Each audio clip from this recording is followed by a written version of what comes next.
Imaginez vous réveiller en 2025 avec la nouvelle que la France et l'Allemagne ont déclaré leur intention de fusionner complètement, pas seulement en tant qu'alliés, mais en tant qu'État souverain unique.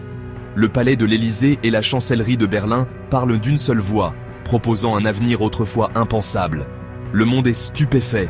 Est-ce la réponse ultime aux divisions de l'Europe et à l'incertitude mondiale?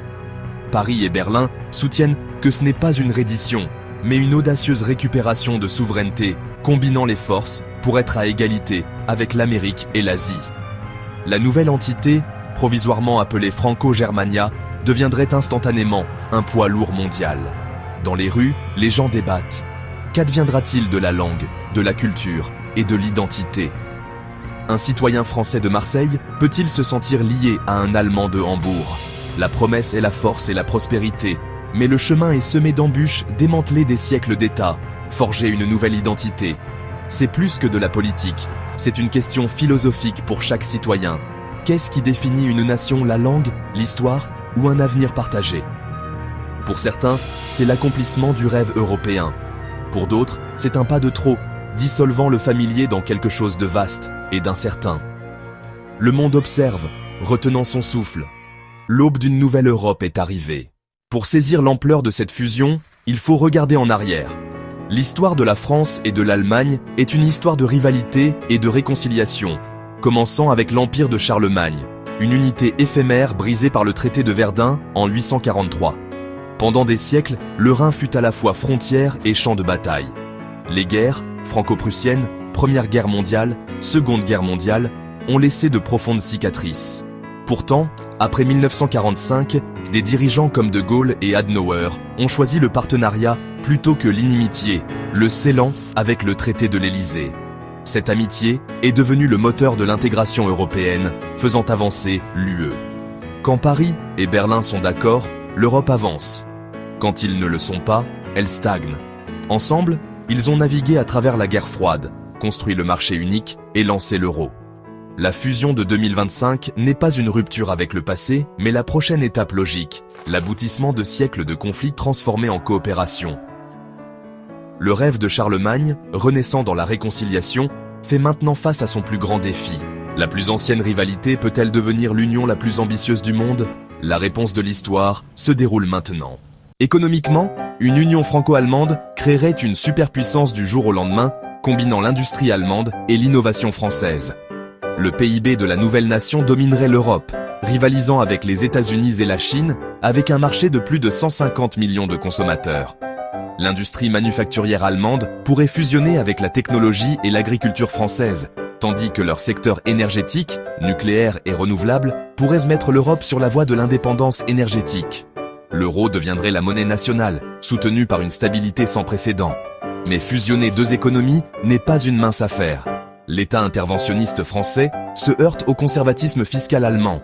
Les systèmes fiscaux, les lois du travail et les contrats sociaux diffèrent fortement. Les concilier exigerait des compromis difficiles.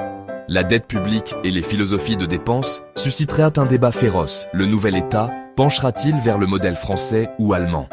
La crainte les Allemands garantissant la dette française ou les citoyens français faisant face à une austérité à l'allemande. L'harmonisation économique est aussi intimidante que la fusion politique.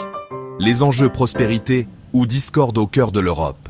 Politiquement, fusionner la République centralisée française avec le système fédéral allemand est un défi monumental. La première question, où est la capitale? Paris, Berlin ou un Strasbourg neutre?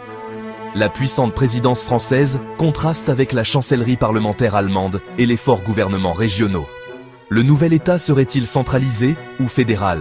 Trouver un modèle hybride est un casse-tête constitutionnel.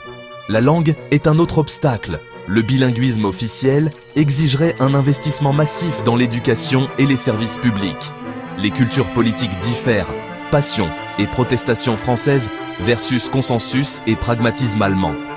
Même la politique étrangère serait litigieuse, avec des approches différentes envers la Russie, la défense et les affaires mondiales. Chaque institution, des tribunaux à l'armée, devrait s'adapter aux deux traditions. La fusion exige non seulement de nouvelles lois, mais une nouvelle culture politique. Le succès dépend du compromis à tous les niveaux. Au-delà de la politique et de l'économie se trouve le défi le plus difficile, Mélanger deux identités nationales. L'art de vivre français rencontre l'ordre non allemand. Les longs déjeuners rencontrent la ponctualité. Victor Hugo rencontre Goethe. Les partisans rêvent d'une culture hybride, mais les craintes de dilution sont profondes. Les Français s'inquiètent de leur langue et de leur laïcité.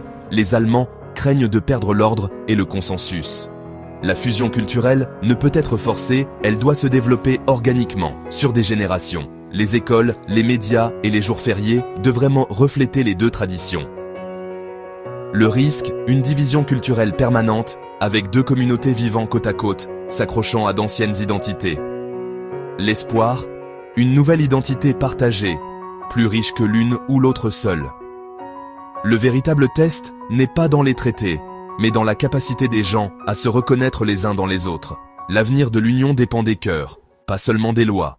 Un État franco-allemand unifié bouleverserait le monde. Dans l'UE, certains voient de l'espoir, un noyau fort pour stimuler l'intégration.